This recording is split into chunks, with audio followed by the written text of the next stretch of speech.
स्वतंत्रता दिन के अवसर पर एक बहुत ही लंबा और अलग वीडियो बना रहा हूँ।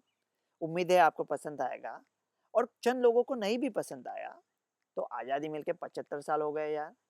ख्यालों को भी आज़ादी होनी चाहिए। मेरा मानना है कि ऐसा भारतीय मूल का कौन सा इंसान है कि जिसके हृदय में भारत के लिए प्यार नहीं है, जो शुभकामनाएं नहीं देना चाहता, लेकिन हम एक दूसरे को मैसेज भेजते हैं। ऐसे करोड़ों मैसेज घूम रहे हैं, उसके साथ कुछ उसमें कुछ थोड़ी जान होनी चाहिए, कुछ फुर्ती, कुछ अकल, कुछ चेतना, कुछ अलग होना चाहिए यार। हमारा एक 100 लोगों का ग्रुप है स्कूल का, और सुबह होने के बाद एक दूसरे को चलो होता है good morning good morning good morning. अगर भगवान सूरज आसमान के हमारे ग्रुप पे होते तो शाम तक क्रोधित होके कहते थे अम्मा बस करो यार, कितना देर तक good morning good morning good morning करते रहोगे, कुछ काम भी करो ना। ये क्या मीनिंगलेस मैसेज व्हाट्सएप पे घूमते रहते हैं। मेरा अलग ख्याल क्या है पता है? वो कहते हैं ना भारत आज़ाद हुआ था 1947 में, गलत है। मैं कह रहा था भारत गुलाम कभी था ही नहीं, सचमुच कभी गुलाम था नहीं। ये मैं क्यों कह रहा है पता है? क्यों कहते, अमेरिकन लोग कहते इतने इतने से ब्रिटिश थे तो कैसे करोड़ों भारतीयों पे राज करके गए। अरे नहीं, जबरदस्ती का कोई मामला था आज नहीं। जब टीपू को हराया था तो अंग्रेजों के साथ कौन था? मराठा और निजाम। मीर जाफर कहाँ पे था? प्लासी की लड़ाई में। बक्सर के लड़ाई में अंग्रेजों के साथ क्यों था? कौन था? सिख पलटने 1857 में कहाँ खड़ी थी? हमारे आपस में ही इतने लफड़े थे कि चालाक ब्रिटिश लोग उसका फायदा उठाते थे। और जब हमको ये पता चला कि हम एक दूसरे से ज्यादा नजदीक है तब हमने ब्रिटिशों को जाने को कहा। ये तो उनका जो जबरन राज था, वो जबरन राज था ही नहीं। मेरे ख्याल से ऑलमोस्ट लोकतंत्र ही जैसा था। आपको एक एग्जांपल देता हूँ। मैं ठाणे से हूँ, बम्बई के नज़दीक ठाणे एरिया से, ठाणे डिस्ट्रिक्ट से। आज अगर चुनाव हुए और मराठा पार्टी है नहीं, सिर्फ दो चॉइस है लोगों को, औरंगजेब और माउंट स्टुअर्ट एल्फिंस्टन। आपको कौन लगता है कौन जीतेगा? जो लोग कहते हैं औरंगजेब जीतेगा वो झूठ बोल रहे हैं। एल्फिंस्टन ही जीतेगा। अगर अलीगढ़ में चुनाव है और दूसरे नाना साहेब पेशवे खड़े हैं और उनके अगेंस्ट खड़े हैं रॉबर्ट क्लाइव, आपको क्या लगता है कौन जीतेगा? रॉबर्ट क्लाइव ही जीतेगा। क्योंकि हम जब एक दूसरे पे साथ राज कर रहे थे, अभी मैं खुद मराठा हूँ, मराठों की दिल्ली पे भी हुकूमत थी।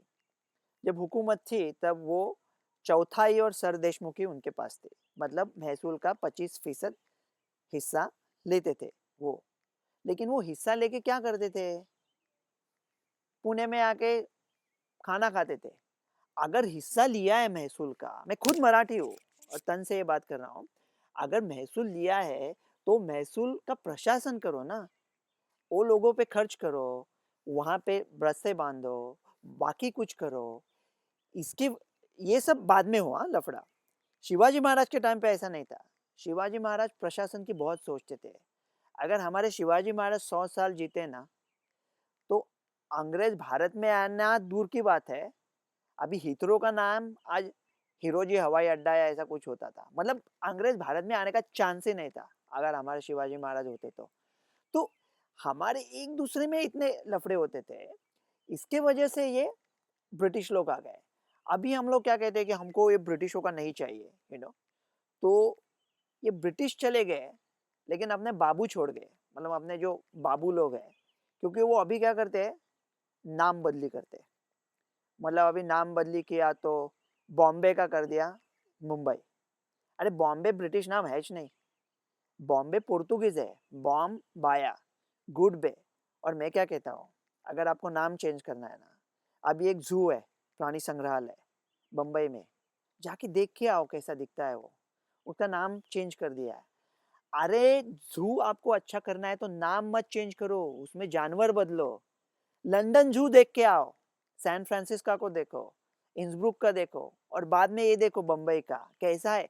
अभी काम भी बदली होना चाहिए ना। सिर्फ नाम बदली होके क्या फायदा है? एल्फिस्टन का प्रभा देवी करके अगर बाहर वैसे ही लोग खड़े हैं तो उसमें क्या फर्क पड़ता है? और और ये दोनों तरह से होता है। आपको अच्छा ठीक है, नहीं चाहिए नाम, ब्रिटिश नाम नहीं चाहिए। अगर आपने एक बड़ी बिल्डिंग बनाई, करोड़ों रुपए का अपार्टमेंट है, दिल्ली में और बम्बई में, और बम्बई में उसका नाम लिखा मंगू निवास, और दिल्ली में उस बिल्डिंग का नाम लिखा हौसा मामी सदन। कोई लेगा? 4 कोटी दे के फ्लैट लेके? नहीं लेगा। उसको नाम क्या चाहिए? Royal orchid, Windsor, Georgian dream, ऐसा कुछ नाम दिया तो एक हाथ में हटा रहे हैं पुराने नाम, काम बदली नहीं कर रहे, और दूसरे हाथ में जब कुछ नया बनाते हैं, अच्छा बनाते हैं, तो उसका नाम रखेंगे फॉरेन, क्योंकि लोग ज्यादा पैसा डालेंगे। मैं अपने लोगों की अपने तरफ देखने की सोच ही ये है कि विंडसर ड्रीम्स मंगू निवास से अच्छा ही रहेगा, उसके लिए ज्यादा पैसा ही लगेगा, ऐसा वो सोचते हैं। अभी मेरा एक दोस्त है, और ये बम्बई बम्बई का मुझे बहुत दुख हुआ था। क्यों कहता हूँ?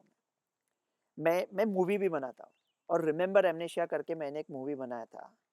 मराठी लड़के ने, मुंबईचा मुलगा जिसने मूवी बनाया था, वो ये अपने बॉलीवुड हॉलीवुड के साथ थिएटर्स में प्रदर्शित हो रहा था। मतलब सैन फ्रांसिस्को से लेके सियाटल तक, न्यू जर्सी तक, पूरे अमेरिका में, और चंडीगढ़ से लेके चेन्नई तक थिएटर्स में मूवी था। एक मराठी लड़के ने बनाया मूवी, हॉलीवुड का बड़ा मूवी था। लास्ट मिनट पे मुझे सेंसर सर्टिफिकेट नहीं दिया उन्होंने। वो कहते हैं एक कैरेक्टर अमेरिकन उसमें बम्बई को मुंबई, मुंबई को बॉम्बे कहता है, इसलिए उन्होंने नकार दिया उसको। एक लड़का, बम्बई का लड़का, उसे कितना, उसको कितना फायदा हो सकता था, तबाह कर दिया मुझे। इतने पैसे चले गए वो सब सीन चेंज करने में, और काम अच्छी तरह से चल रहा था। किसी ने रिश्वत वगैरह, वो नया इंडिया में बहुत अच्छा चलता है, किसी ने रिश्वत वगैरह नहीं मांगी, लेकिन तकलीफ दी। अभी क्या फर्क पड़ता है? अमेरिकन लोग मेरे जो कुछ है वो मुंबई को बॉम्बे ही बोलते हैं, तो मूवी उसके लिए चेंज करना पड़ा, 7-8 लाख का खर्चा हुआ। मतलब ये जो, जहाँ पे ध्यान नहीं देना चाहिए वहाँ पे हम ध्यान देते हैं। तो कोई कहते हैं कि अगर आप भारतीय होते तो आपको ये तकलीफ ही नहीं होती, क्योंकि मैंने फॉरेनर करके अप्लाई किया था। आप क्यों गए भारत छोड़ के? अभी सच्ची कोई ईमानदारी से बात ही नहीं करता।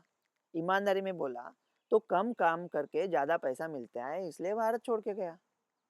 तो हाँ, अभी आप मातृभूमि। अरे मैं क्या कहता हूँ कि वो कभी खुशी कभी गम में एक डायलॉग था, वो शाहरुख खान अमिताभ को बोलता है, पल में पराया कर दिया। जब पैंडेमिक आ गया तो भारत का नागरिक की जो यूएस में है, अगर उसके माँ बाप को कुछ हो गया तो वो नागरिक आ सकता है, लेकिन मेरे जैसे OCI, overseas citizen of India, नहीं आ सकते।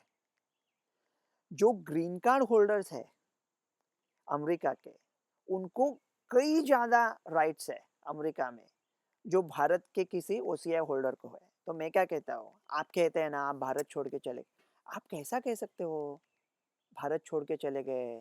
सारे जहाँ से अच्छा हिंदोसिता हमारा, हम बुलबुले हैं उसकी, ये गुलसिता हमारा।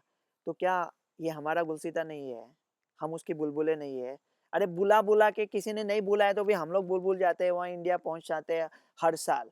तो मैं क्या कहता हूँ, थोड़ा अलग सोचो ना बाबू लोग को। जैसे लाखों आयरिश लोग हैं जिनको अमेरिकन सिटीजनशिप मिलता है, ड्यूअल सिटीजनशिप, इजरायली सिटीजन है, वैसा दे दो ना। हमारे जैसे भारतीय मूल लोगों को ओसीआई नहीं, पूरा भारतीय सिटीजनशिप दे दो। अभी आपको क्या डर है कि ऐसा फॉरेनर्स को दे दिया तो वो सब एग्रीकल्चरल लैंड खरीद लेंगे? ठीक है, तो कहो एग्रीकल्चरल लैंड नहीं खरीद सकते।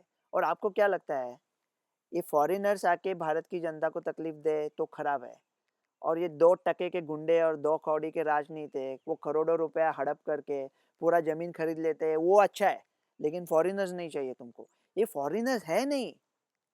मैं तो कह रहा हूँ ऑल पॉलिटिक्स इज लोकल। तो ऐसे 4-5 मतदार संघ बनाओ कि यूएस में 5 सीटें हैं, और जो भारतीय मूल के लोग हैं, अगर वो भारतीय सिटीजन है, उनके 5 एमपीज होने चाहिए जो जूम मीटिंग से पार्लियामेंट में पार्टिसिपेट करेंगे। बहुत फ़ायदा है। अगर मुझे ये चॉइस दिया ना कि मैं अमेरिकन गवर्नमेंट को जो आयकर में, जो इनकम टैक्स में पैसा देता हूँ, उसका 1% मैं भारत के सरकार को दे दूँ, तो मुझे वो फुल सिटीजनशिप दे देंगे। मैं हंस हंस के ले लूँगा। और मेरे डॉक्टर दोस्त ही है ना, उन सबको मिला के उनका 1% ले लिया ना, करोड़ों रुपए आ जाएंगे भारत में। और वो जो दूध पे टैक्स लगाया है, इधर-उधर निचोड़ रहे हैं, वो करने की ज़रूरत ही नहीं पड़ेगी। ऐसा कुछ अलग सोचो ना। मेरा एक दोस्त था, जिसको भारत जाने का था और वो कह रहा था अ, वो अमेरिका में पैदा हुआ था लेकिन भारतीय मूल का था। तो उसे कह रहे थे कि उसको प्रूव करना चाहिए कि उसका इंडिया से कुछ ताल्लुकात है। तो मैंने बोला, "क्या चाहिए आपको डॉक्यूमेंट?" वो लड़की मुझे कह रही थी कि अनएक्सपायर्ड वैलिड इंडियन पासपोर्ट, ये बहुत अच्छा डॉक्यूमेंट है। मैंने बोला, "मौसी जी, हौसा मामी, अगर उसके पास अनएक्सपायर्ड वैलिड इंडियन पासपोर्ट है, तो वो घंटा वीज़ा के लिए क्यों अप्लाई करेगा? थोड़ा सोचो यार, अपनी जो कोविड कमिटी भी है, ये दोनों तरह से है। कोवैक्सीन जैसा वैक्सीन बनाना बहुत ही अच्छा काम है। क्या अच्छा काम किया यार, शाबाश! लेकिन दूसरे हाथ में कोविशील्ड को अक्टूबर 2020 में परमिशन देके हम लोग ये दूसरी लहर को जड़ के उठा सकते थे। डेल्टा आटा ही नहीं था, लेकिन हमारे लोग परमिशन नहीं दे रहे। वो सोच रहे हैं कि ब्रिटेन क्या करेगा। अरे अपने कमिटी मेंबर्स, आपको मालूम है क्या, भारत इंडिपेंडेंट हो गया 1947 में। अभी आपको यूके क्या करता है आपको फर्क नहीं पड़ता। आपको अलग सोचना है, भारत को अलग सोचना है। भारत को अभी प्रथम श्रेणी में जाना है। पूरा मैन्युफैक्चरिंग भारत में लाना है। इसलिए बहुत अलग करना पड़ेगा।